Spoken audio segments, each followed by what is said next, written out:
सतगुरुदेव की जय। बंदी छोड़ कबीर साहेब की जय। बंदी छोड़ गरीबदास जी महाराज की जय। स्वामी राम देवानंद जी गुरु महाराज की जय।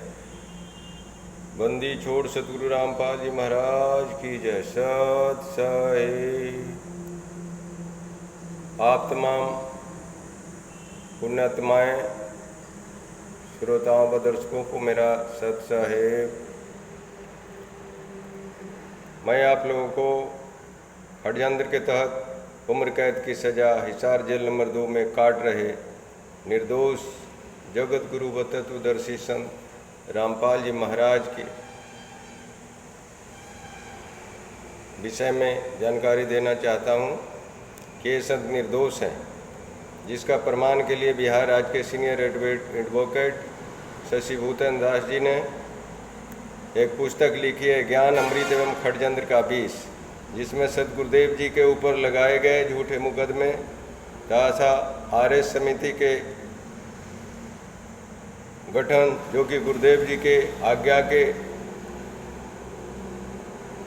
विरुद्ध और अनुपस्थिति में हुई थी, जिसने गुरुदेव जी को सिर्फ सत्संग करने तथा नाम दीक्षा देने का अधिकार सीमित कर रखा था।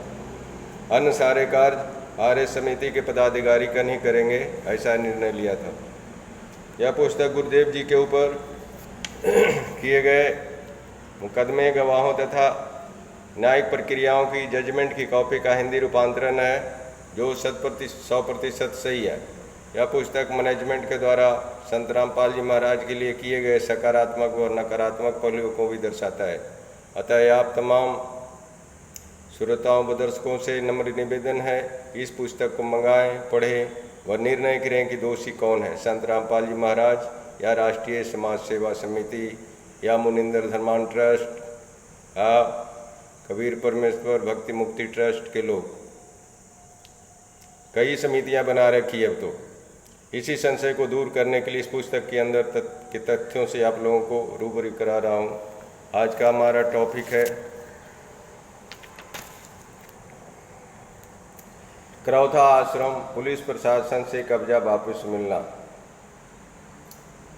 सन 2009 ईस्वी में आप पाठकगण को पूर्व में जानकारी मिल गई होगी कि 2006 ईस्वी में करौथा कांड कारित होने के बाद संत रामपाल जी महाराज को 22 माह जेल में रहना पड़ा था। उनके करौथा आश्रम को रोहतक पुलिस प्रशासन ने अपने कब्जे में ले ली थी। 22 माह के बाद संत रामपाल जी महाराज हाईकोर्ट के आदेश से जमानत पर 2 अप्रैल 2008 को जेल से बाहर आए और बरवाला में सत्संग करने लगे थे।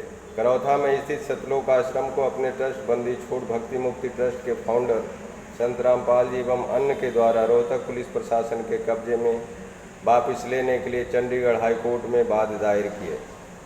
चंडीगढ़ हाईकोर्ट ने गुरु जी के ट्रस्ट को करौथा आश्रम वापस सौंपने के लिए 2009 ईस्वी में आदेश पारित कर दिया, अर्थात करौथा आश्रम गुरु जी को वापस मिल गया।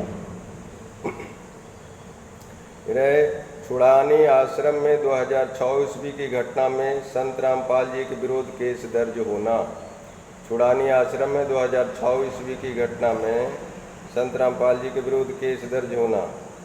मैं यहाँ करौथा आश्रम के कांड कारित होने के पूर्व की घटनाओं से आप सभी को अवगत करा देता हूँ कि ये तो आप सभी जानते ही हैं कि अपने सतगुरुदेव रामपाल जी महाराज गरीबदास के पंथ के अंतर्गत छुड़ानी धाम से जुड़े हैं।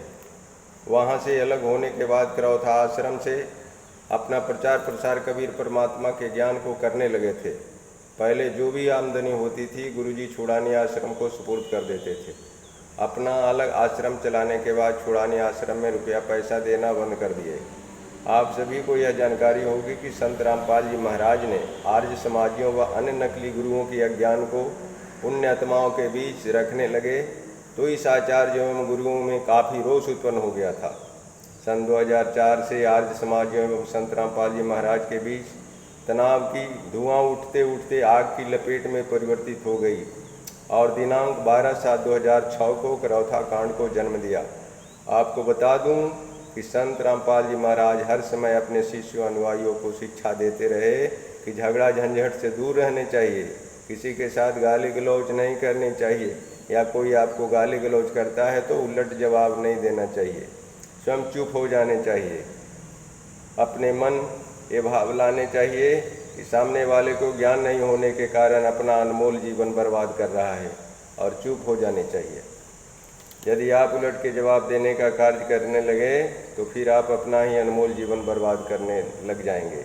इसलिए गुरुदेव जी ने एक वाणी के माध्यम से हमें हर रोज नित्य नियम में याद दिलाया करते हैं, आवत गारी एक है उल्टत हो अनेक, कहे कबीर ना उलटिए रहे एक की एक। कहते हैं कि यदि आपके प्रति किसी के द्वारा एक गाली दी जाती है और आप उसका जवाब गाली से ही दे देते हो तो वैसी गाली आपको अनेकों सुनने को मिल जाएंगे, मगर उसके द्वारा दिए गए गाली का जवाब न देकर ये समझ करके कि सामने वाले को ज्ञान नहीं है, चुप ही रह जाते हैं, तो फिर एक से अधिक गाली सुनने को नहीं मिलेंगे।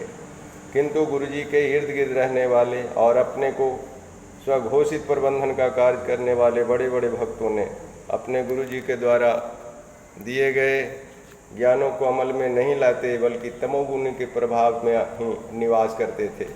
आपको बता दूं कि दिनांक 19/6/2006 ईस्वी को अर्थात करौथा कांड में कारित होने के लगभग 1 माह पूर्व की बात है कि आपने अपने आप को सद्गुरु रामपाल जी महाराज का नज़दीकी शिष्य कहलाने वाले उक्त तिथि को छुड़ानी आश्रम में लगभग 3 बजे शाम में गए। छुड़ानी आश्रम का संचालक ब्रह्म स्वरूप जी, उनके फॉलोअर्स शिष्यों से किसी बात को लेकर झगड़ा झंझट हो गई। FIR दर्ज हुआ जिसमें संत रामपाल जी महाराज को भी मुदाले बनाया गया। केस क्या हुआ, हुए